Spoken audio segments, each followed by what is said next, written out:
So today I'm going to be covering section 11.2 in the book. I've got a scan of it right in front of us here. And this is where we get to looking at the sort of nitty-gritty of how power series behave, what we can do with them legally. And I kind of like the way the textbook exposits this idea. They start out by saying, look at a geometric series. So I'm putting my mouse over it right here. K from 0 to infinity, r to the k. So it's a sum of ever increasing powers of r. And as we've seen before, you can re-express that as 1 over 1 minus r. Except, of course, there's the proviso that doesn't make sense. At least it's not a real number if the absolute value of r is bigger than 1.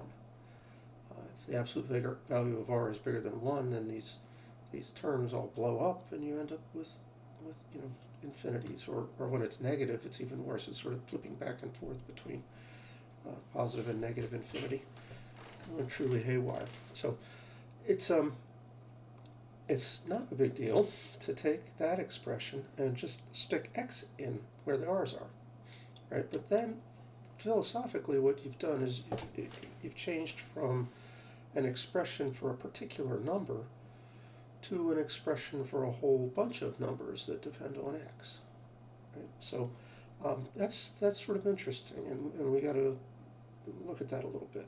What we've got once we've replaced the r with x's is a power series. All the coefficients are 1s, but it's still a power series, and we know that it looks like 1 over 1 minus x. So let's take a look at a Desmos graph. I thought I had that already up. There it is. If you just graph 1 over 1 minus x, it's a shifted version of the graph of 1 over x, except, well, I guess it's flipped around the horizontal axis, because that minus sign on the x, and shifted 1 unit to the right. But basically, it's a hyperbola. Yeah? It's got a vertical asymptote here at x equals 1, a horizontal asymptote at 0. This is not quite the same thing as what we get if we look at, how many terms have I got in here? Oh no, I just accidentally erased it. Darn.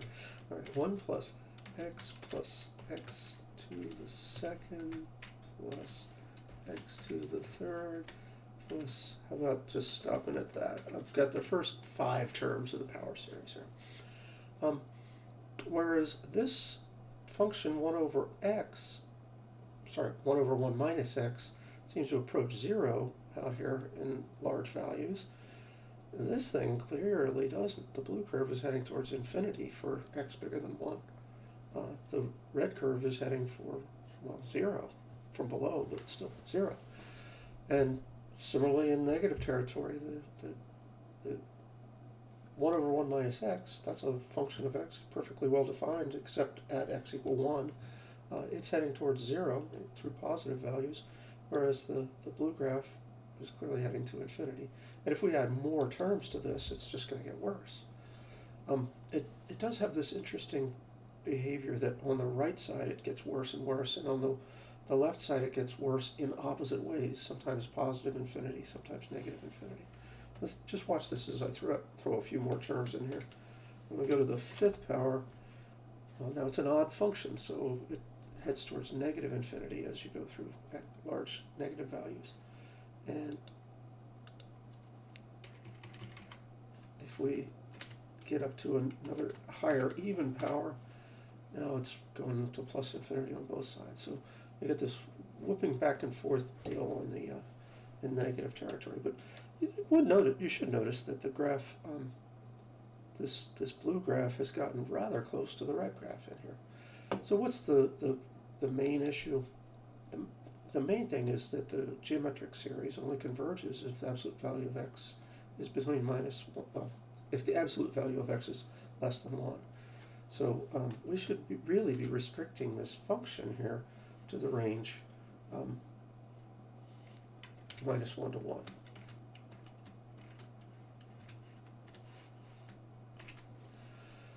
now the red graph and the blue graph look rather more alike. I should probably scale things so that the vertical axis is a little bit zoomed, and the horizontal axis the reverse. I kind of really want to see the range between -1 and 1, the interval between -1 and 1. So I'm going to spread out the horizontal axis till we get mostly just -1 to 1 shown on the screen. And then I've changed the scale on the y-axis. Maybe I've scaled it too much, I don't know. Oh, I'm going the wrong way, right? Okay, so interesting fact, the part that's the partial sum for a power series here is its value at 1 is always just going to be actually 1 more than the degree of the thing. Because at 1, you're just adding a bunch of 1s, right? All these various powers are all 1s. So if your degree n, you'll have n plus 1 terms that are all 1s. So I can tell from looking at that point, let me get there, 1 comma 7 on this graph, on the blue graph, that I've got the approximation must have been up through degree 6. Yeah. And if I throw one more term in to make it go to x to the 7, then that place where we have the y-coordinate is 8 when the x-coordinate is 1, right? But what's going on with the red graph? Well, it's going to infinity there. It has a vertical asymptote at 1. So this, on the right-hand side, is kind of interesting to think about. As the degree of the approximation goes up, your height, the place where you, the height when your x-coordinate is 1, just keeps rising and rising and rising. So it gets closer and closer to having a vertical asymptote. What happens on the left side of this interval is sort of kind of depressing, actually, when you think about what happens on the left side. Look at what the red graph is doing. It seems to be approaching this point right here. Well, it's approaching something, although it's undefined there. Let's look at nearby points. What do you think it's approaching? I'm talking about the y-coordinate. Yeah, it looks like it's going to a half. The blue graph, which again is a partial sum, so its behavior changes depending on whether I've got an even or an odd number of terms in the partial sum. But right now I've got an odd number of terms, and the value at x equals -1 is 0. And if I go to an even number of terms, well, actually, sorry, the number of terms is odd, but the degree of that highest one is even. Then you get an even function, and now the value is 1. I can't seem to quite land on the graph, on the spot. There it is. At -1, the value is 1. So as we go up through the better and better approximations to the infinite series, the value at -1 keeps flipping back and forth between +1 and -1. Weirdly, that's okay, because -1 is just not in the domain of the thing we're after. So we don't need the function to converge to anything there. But we do need it to have a well-defined value everywhere else. And everywhere else, this blue graph, as I increase the accuracy of it by adding more and more terms, it approaches exactly what the red graph is. So it's peels away at that last minute, like it looks like here with the degree 8 approximation. But as we take that approximation higher and higher, the spot where they peel away moves over until it tends towards x-coordinate -1. All right, so let's go back to looking at the scan from the book. The next thing we talk about in here is that both the power series and the representation for it, 1 over 1 minus x, are functions, but neither of them are functions with a particularly large domain. As we've seen, you need to be thinking about restricting the domain of 1 over 1 minus x to where absolute x is less than 1 for this to make any sense. And so why don't we do that? The power series doesn't respond with a real number if you're outside of that range. So I'm using the word range in the sort of non-technical sense of just range of values here. Yeah, so the power series does converge for some values of x, and those values, in this case, go between -1 and 1. Generally speaking, there is there's some terminology that we'll talk about, but basically there's almost always an interval over which a power series converges. Occasionally that interval has no width, so the limiting thing is it's just a single point. But normally the power series has this interval, and normally we set up the power series so that it's symmetrical around the midpoint of that interval. So look at the definition in the box here. It's saying a power series has a general form ck x minus a to the k. Now, all that is a horizontal shift. Right? That's just some so-called inside change. We've taken all the x's and replaced them with x minus a. So we've shifted the power series so that what was the origin is now at the point A. The x value of 0 has now moved to the x value of A. And that's fine. There's nothing special about 0. That's often a choice. Where do we set the origin in a coordinate system? So it's pretty reasonable to think about, generally speaking, choosing a center for your power series and having coefficients and powers to the kth powers of that shifted x variable. So we've got terminology. I've already used it. The ck's are the coefficients. A is called the center of the power series. And once you've got a power series defined like this, you have a nice way to discuss the interval over which it converges. So, like it says there, the set of values of x for which the series converges, that is its interval of convergence. Weirdly, it's always symmetrical around A. The same amount to the right as it is to the left. And so you get a unique number that's your sort of distance from the center, A, out to the place where we stop being well-defined, which is the endpoints of the interval. So you see the figure in the margin here, 11.14. A is the center. The radius is the distance out to the right or to the left of the endpoints of the interval. The next page in the book has a theorem called 11.3, convergence of power series.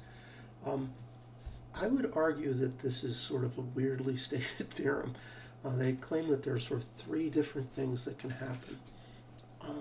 But you should see these three things as all really being the same in a certain sense. So, well, still, it's probably nice to distinguish this first case from the other one. Here they're saying the series just converges, plain and simple, for all x values. And so that means that you've got an infinite interval of convergence. It's from -infinity to infinity.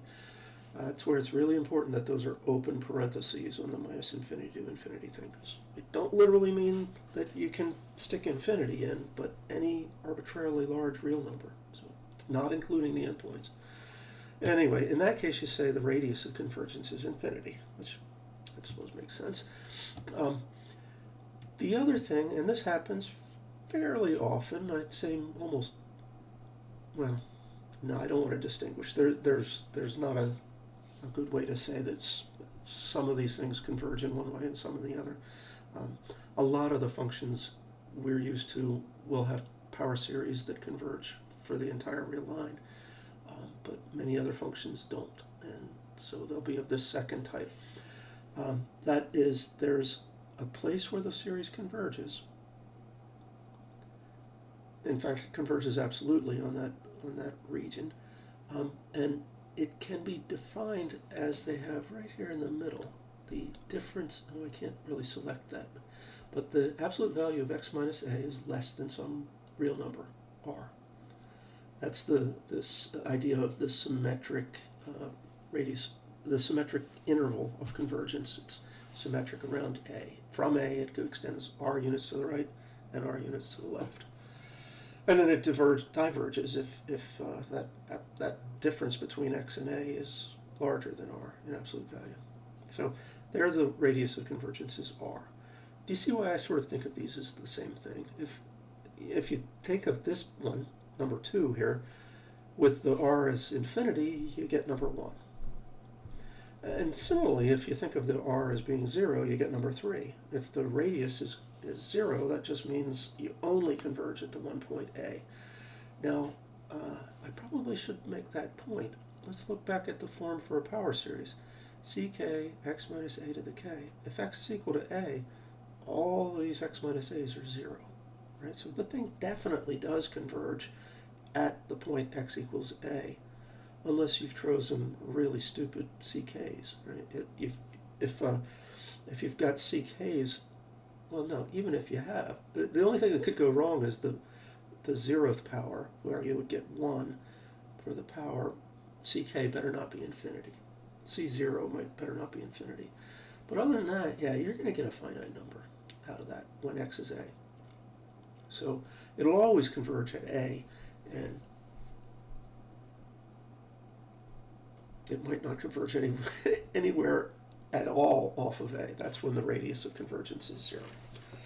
Okay, so how do we work all this stuff out? In practical terms, it's almost always the ratio test that's going to help you. So next, let's go through a solid example of calculating a radius of convergence and so determining the interval over which a thing converges. But I think I'll do that at the whiteboard. Let's start off with pretty much my all-time favorite power series. This is the power series expansion for e to the x. So the power of x is going up from k equals 0 to infinity, and meanwhile we're dividing by k factorial, so the bottoms are getting pretty big as you go away. It might be nice for us to write out the first few terms of this to make sure we're all on board with what the sigma notation means. So when k is 0, you have x to the 0 power in the numerator and 0 factorial in the denominator. Both of those are 1. So 1 is the first term, and then the next term is probably easy enough. When k is 1, you have x upstairs, and 1 factorial is 1, so 1 plus x. Then the factorial starts to take hold. You get a 2 factorial, or a 2 in the denominator, and x squared in the numerator, and then so on, x cubed over 6, and all right, so how does this thing converge? To determine its convergence properties, you have to figure out for what x values do you end up actually getting a real number out of that infinite sum. So you look at the ratio test. Oh, before I start the ratio test, though, I should remark this doesn't quite look like the standard form for a power series. Just notice that x is the same thing as x minus 0. Not a, but 0. So what we're getting here is a power series where the coefficient is 1 over k factorial and the center is 0.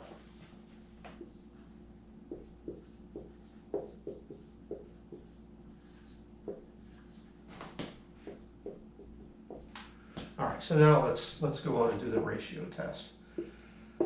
What does the ratio test ask us to do? It says compute this number r, which is the limit as the one of the terms of the series, the k, I guess, we'll use the same variable, goes to infinity, of the ratio of the k plus first term to the kth term. Now, you're going to be doing these a lot, and quite often the things involve fractions. So I would get in the habit of writing the fraction for the k plus first term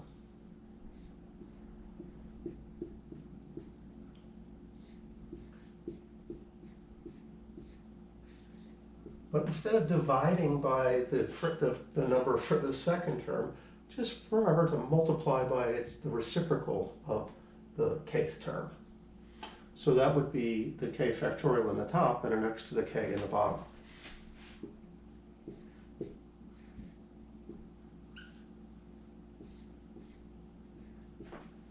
Cool. That way you can immediately see the simplifications that have to happen. One is that the only power of x that survives is x to the 1. And interestingly, x has nothing to do with the limit process here, right? So just realized I was being a little cavalier. I'm supposed to have the absolute values of this thing, but everything involved here is positive. Is it? No, it's not necessarily. I lied. Let's put our absolute values back in, and then I'll be happier about it. With those absolute values, even when x is negative, the absolute value of this thing is working out. And so we get the absolute value of x survives, and also what's k factorial over k plus 1 factorial? That actually stays, that has to stay inside the limit, but we can figure out what it is. Because k plus 1 factorial has all the same terms in it as k factorial does, plus one more. It's got an extra k plus 1. So we've got, and now I can drop the absolute values for what's left inside of this thing because k is heading towards plus infinity, right? So this ends up just being 1 over k plus 1. So what is that limit? As k gets enormous, this approaches 0. Yeah. So we basically got the absolute value of x times 0, which is 0, so long as x is a real number. If x is infinity, then you've got an indeterminate form. I don't know whether infinity times 0 is 0 or infinity or somewhere in between. But if x is just an ordinary number that's smaller than infinity, multiplying it by something that is 0 will kill it off. It'll be 0. So if the ratio, the r that you compute in the ratio test is 0, what does that tell you? The thing converges. Absolutely. Converges absolutely on independent of what x is. That's pretty cool. The series converges absolutely.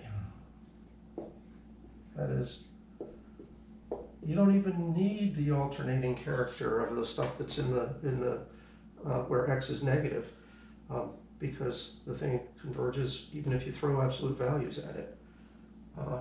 And on what interval? Well, any x value will work. So that's the interval from minus infinity to infinity. Open endpoints there, of course, because like I just said, we can't let x actually be infinity, but we can let it be as large as you want, just not actually going off the end of the line. Right, so the radius convergence here is infinity. That's pretty cool. I want to do another example of this to show you the radius of convergence. Sometimes it's not infinity, so we may have only a specified interval for which the function is defined, the function that's derived from a power series. So let's look at this example. The series is going to be k from 0 to infinity,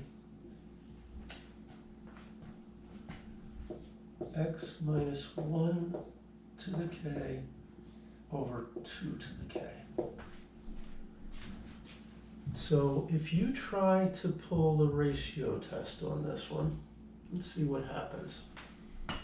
The k plus first term of the series, we're going to say r is equal to the limit with k going to infinity of k plus first term will be absolute value x minus 1 to the k plus 1 over 2 to the k plus 1. And we'll multiply by the absolute value of the reciprocal of the kth term. That's 2 to the k over x minus 1 to the k.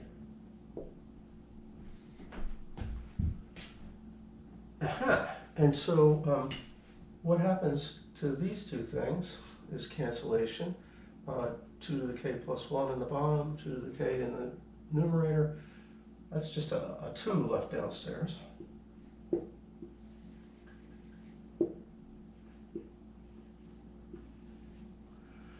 And what happens to these two? Well, let me write down the thing that I just said. You get a 2 in the bottom, but in the top, and well, in the variables part, x minus 1 to the k plus 1 divided by x minus 1 to the k, you get x minus 1 to the 1. You just get x minus 1. Like we did before, x minus 1 can come out of the fraction, right? So this is equal to the limit. I just said you can bring it out. Actually, I spoke wrong. I said out of the fraction, out of the limit.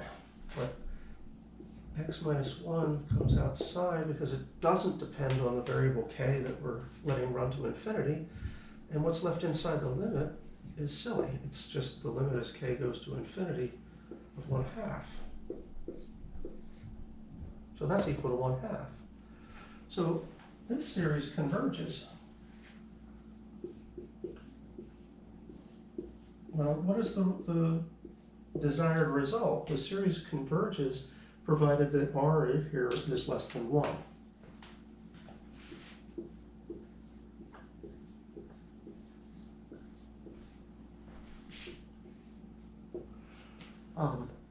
That's 1/2 of x minus 1 has to be less than 1.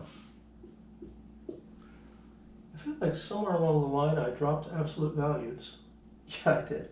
These absolute values turned into parentheses, and they shouldn't have, because it really, those absolute values really are not something you can just ignore. X could be such that this value of x minus 1 is negative. So those should be absolute values. Those should be absolute values. Now we're good. So this series converges, in fact, absolutely, right? That's what the result of the ratio test was telling us. If the absolute value of x minus 1 over 2 is less than 1. I know for sure that this is going to be, I think I know for sure that this is going to be greater than or equal to 0. Yeah, because, we got absolute values in the top, but it might be that x is large enough to make that go up. So we could multiply both sides by 2, and that says that absolute x minus 1 is less than 2. So what range of values will make that true? The biggest x would be 3, and the smallest x would be minus 1. This absolute value is how far from the center x can be, and it turns out x can only be 2 units away from the center. All right, so finally then, the interval of convergence.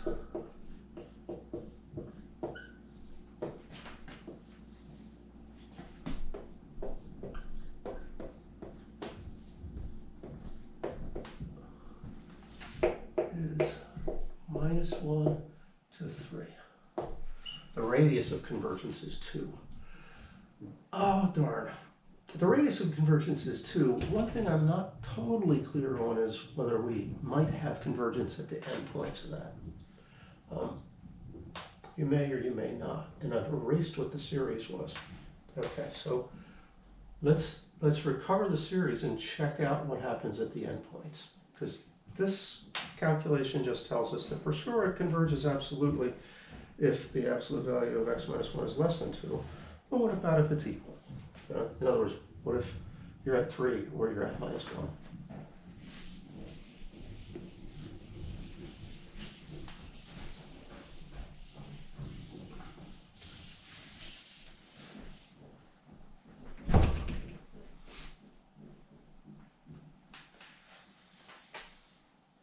All right, yeah, so the series I had involved was x minus 1 to the k over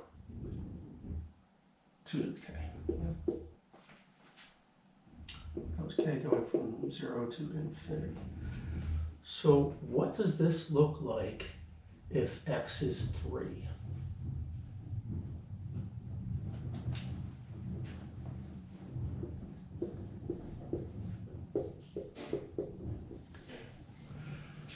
When x is 3, you get 3 minus 1, which is 2 to the k power, over 2 to the k power. So you've got a sum that goes from 0 to infinity of 1. We've got an infinite number of 1s, therefore it diverges.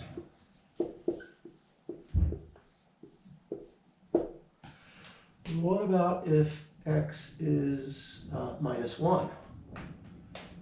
Minus 1 minus 1, I guess I have to write this all again. K equals 0 to infinity of x. Well, let's actually go ahead and write minus 1 minus 1 to the k over 2 to the k. That's just alternating between minus 1 and plus 1 over and over again, because this is negative 2 raised to the k power. Can you see that diverges too?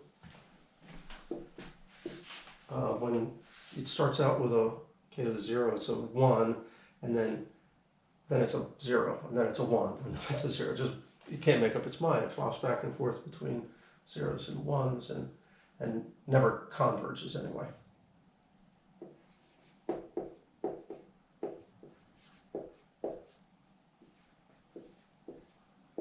So the thing diverges too, which means that when I wrote this rather cavalierly, that the interval was minus 3 to 3 with those open parentheses, it was okay. I was ahead of the game a little bit, but it turns out I wasn't wrong. But there are times when you'll find out one end of the interval or the other actually provides a place where it converges. I'm going to do one last example of figuring out a radius of convergence and the associated interval. This is example 2 on page 724 in the book.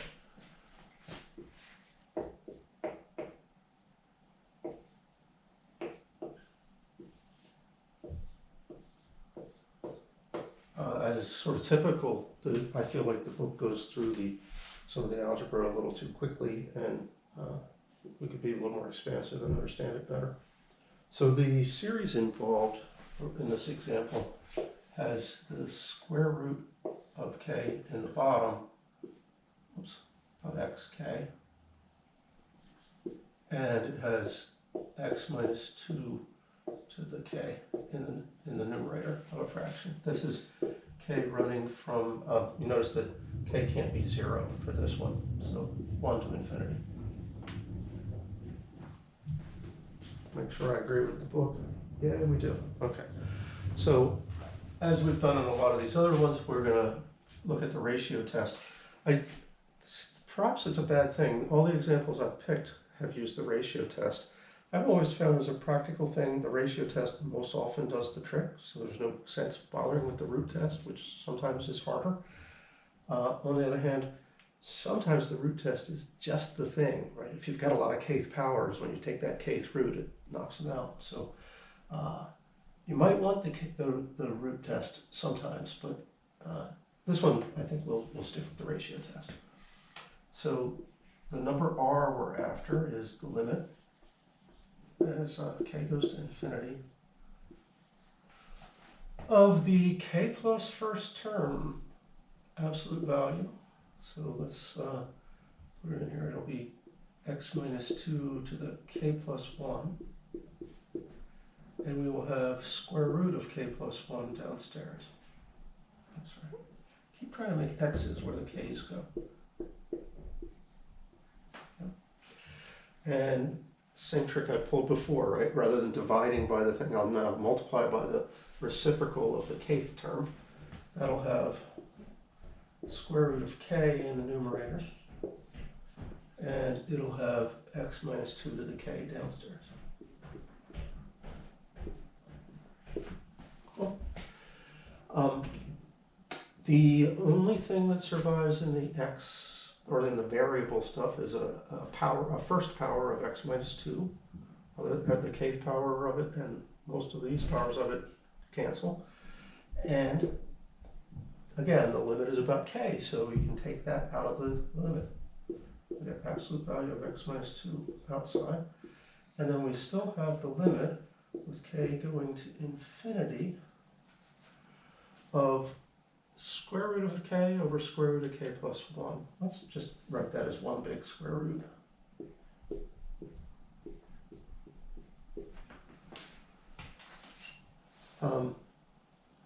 One of the limit laws is that if you have a limit that's approaching something on the inside of a power, you can just commute the power in the limit. So we could take the square root of the limit of k over k plus 1. But maybe it's just easy enough to look at this and go, yeah, that's going to go to 1, and the square root of 1 is 1. So this term is 1. So what we have then is r is actually equal to x minus 2, because this whole thing is a 1. All right. So what we want then is x minus 2 to be less than 1 in order to get convergence. Right? The series converges. Well, I planned poorly in terms of laying that out. Let me start fresh. The series converges absolutely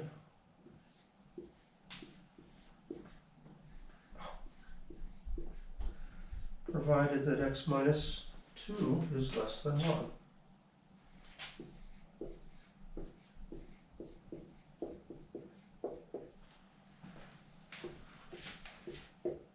The absolute value of x minus 2 less than 1, which says that how far from 2 can x be? X can be 1 higher or 1 lower than 2. So that means the interval is from 1 to 3.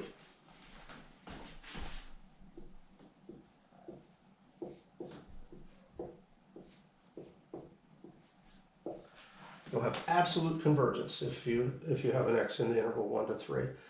This particular example, though, does not have just a symmetric interval like this in terms of the endpoints. There's one endpoint behaves differently than the other. So yeah, let's see what happens at the endpoints. I'm going to save the series here, but we'll look at the endpoint. The endpoint where we've got a 1. So at x equals 1, how does this series look? K goes from 1 to infinity.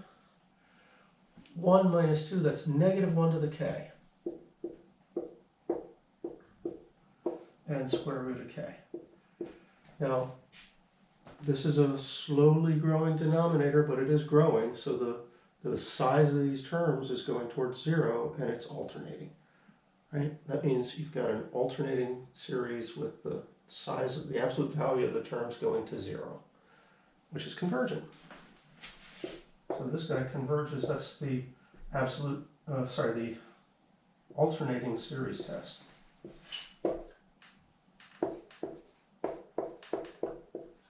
All you need for an alternating series is that the absolute value of the terms goes to 0. All right, so then let's see what happens at x equal, the other endpoint was 3. There you have some k equals 1 to infinity. Let's see, when x is 3, it's 3 minus 2, that's just a 1 to the k. Might as well not even write it. It's 1 over square root of k. Now that is a p-series with p equals 1/2, right? So it diverges.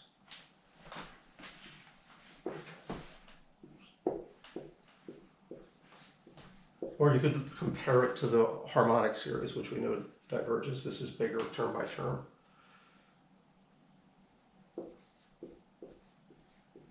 Probably quickest to just say p-series test.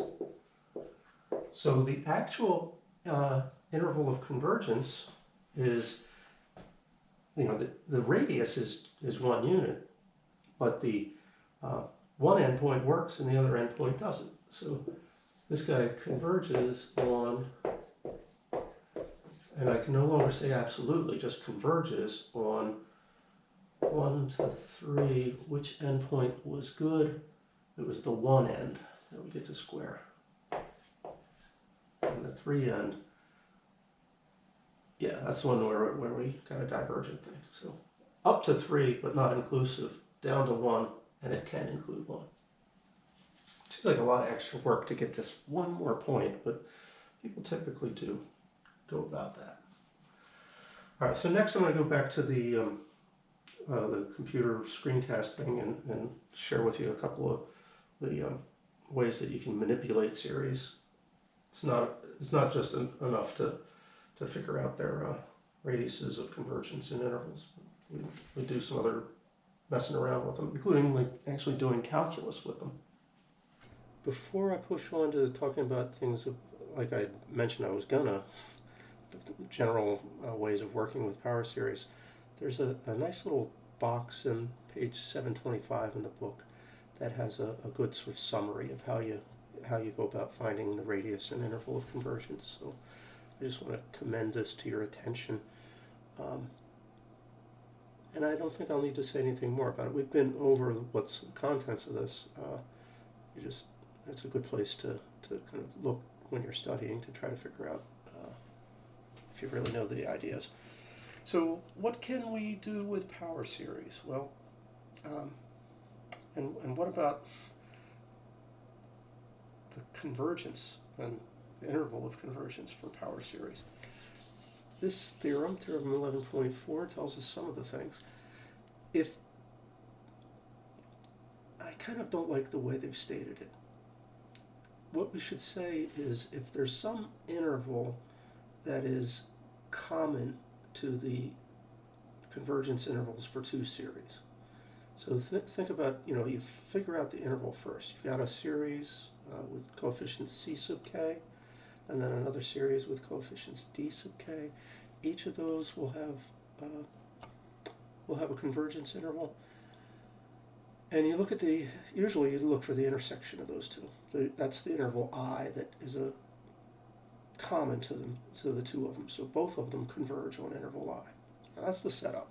You've got two series that both converge on an interval I. If you take a look at the series where the coefficients or the sum or the difference of the coefficients from those two, that will converge to something on I, but what it converges to is exactly the functions that the power series c sub k and d sub k converge to. So he was saying c sub k times x to the k converges to f of x, and the one with the dk's and the x to the k's, that converges to g. So the sum or difference of the series with a sum or difference of those coefficients will converge to a sum or difference of those functions on this interval I that they have in common. What else? Well, I mean, that's actually somewhat useful. The next thing they're saying is multiplication by a power. All right, so suppose m is an integer such that k plus m is greater than or equal to 0 for all terms of the power series. X to the m times c to the k. Can't talk. The power series that looks like x to the m times this series, well actually it's the one we called c sub k before, the summation c sub k x to the k. What is that multiplying by x to the m going to do? It just bumps all the powers of x up by m. So now the exponents in the result are k plus m. And that's sort of interesting. In effect, it pushes the series down along the same coefficients, but now have higher powers of x. All right. Well, what that converges to is what it ought to converge to. C sub k x to the k converge to f. So multiplying by this x to the m that pushes all the terms down a little bit, m units, looks like multiplying by x to the m.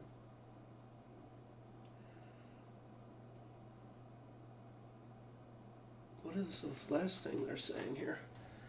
when x equals 0, the series converges to the limit as x goes to 0 of f of x times x to the n.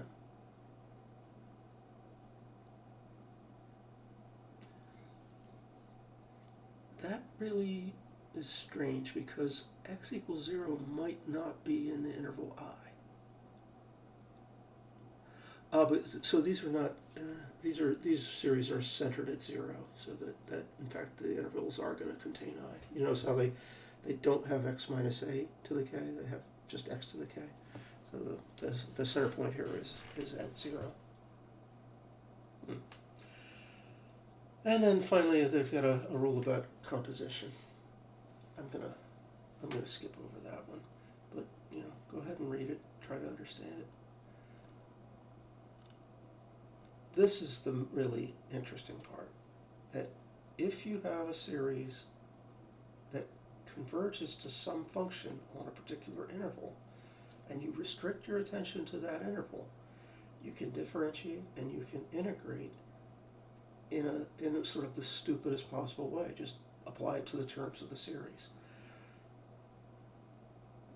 It's surprising that, or it may be surprising to you that that's not okay in general, but it's a tricky computation when you think about the limit laws, and of course the derivative is defined in terms of limits, so we have to make sure we're restricted to the same kind of rules that we are when we take the limit that gets us a derivative.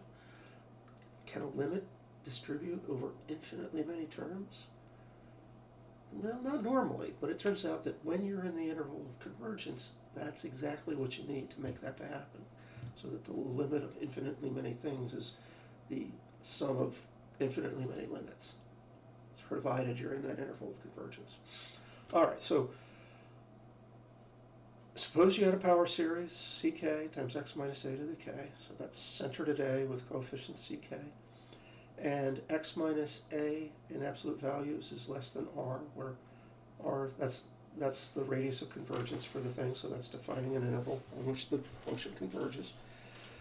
That function is differentiable, and that, by the way, they're just giving you a parenthetical remark here, but if you're differentiable, then you're continuous. And in fact, your derivatives are continuous, and your derivatives are continuous. That's a strong condition.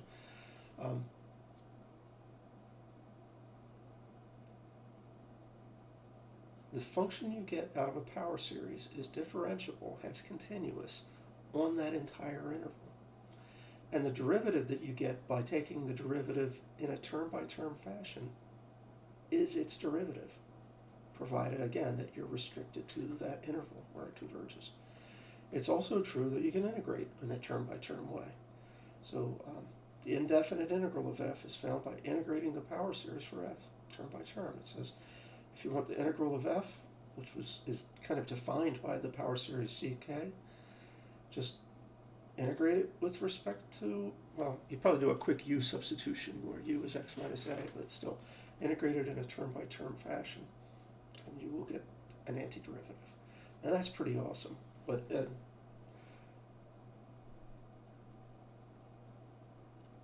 maybe I should be, no, let's look at this for the function that they're giving an example for.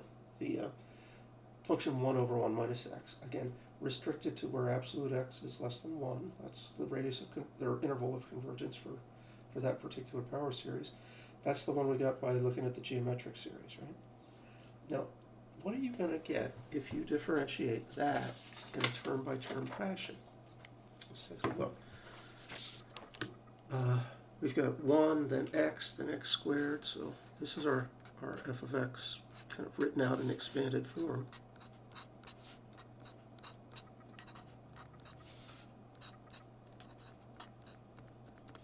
Yeah. And f prime for this is, well, the 1 becomes a 0, but the x becomes a 1, and the x squared becomes a 2x, and the x cubed becomes a 3x squared, and so on, right? So if you want to think about what this, oh, do you see what the so on is going to be? Maybe I should do one more term. What's the next term going to be? It comes from x to the 4th derivative. before x cubed. So in general, those coefficients are just counting numbers, 1, 2, 3, 4. They're just going up with the powers as the powers went up in the line above, right?